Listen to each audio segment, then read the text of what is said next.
అయ్యా MLA Anirudh Reddy sir ఇక చెప్పుర్రి మీ మనసుల మాట ఏందో.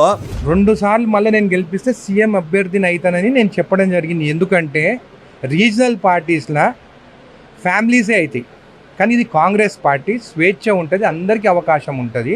ఈయనరా ఇంకా మస్తుగానే అన్నాడు మొత్తం ముచ్చటి నుండి. అట్లనే జడ్చర్ల నియోజకవర్గం నన్ను ఇంకా 2 సార్లు గెలిపియండి, నేను కూడా ఒక సీఎం అభ్యర్థి ఉంటాను. ఎట్లయితే మునుగోడులో శాసిస్తానని చెప్పేసి కోమటిరెడ్డి రాజగోపాల్ రెడ్డి గారు, నేను కూడా అదే అంటాను. ఇంకా 2 సార్లు గెలిపిస్తే 3వ సారికి నేను కూడా సీఎం అయితే శాసిస్తాను, 5,000 కోట్లు జడ్చర్లకు తీసుకొస్తాను. చేయి party MLA Komatireddy Rajagopal Reddy sir కదా మునుగోడలో ఎట్లయితే పనులు చేస్తుండో అంతకు మించి జడ్చర్ల జనాల కోసం కష్టపడుతున్నా.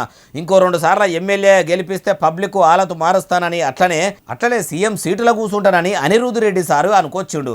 అయ్యా ఎమ్మెల్యే సారు ఆలు లేదు సూలు లేదు, కొడుకు పేరు సోమలింగం అన్నట్టు ఉన్నది మీ ముచ్చట. ఉదికు మీరు ఎమ్మెల్యే ఎలుగబెట్టింది ఏం లేదు, కానీ ఇప్పుడు ముఖ్యమంత్రి సీటుకే సూటు పెడితే ఎట్లా సారు?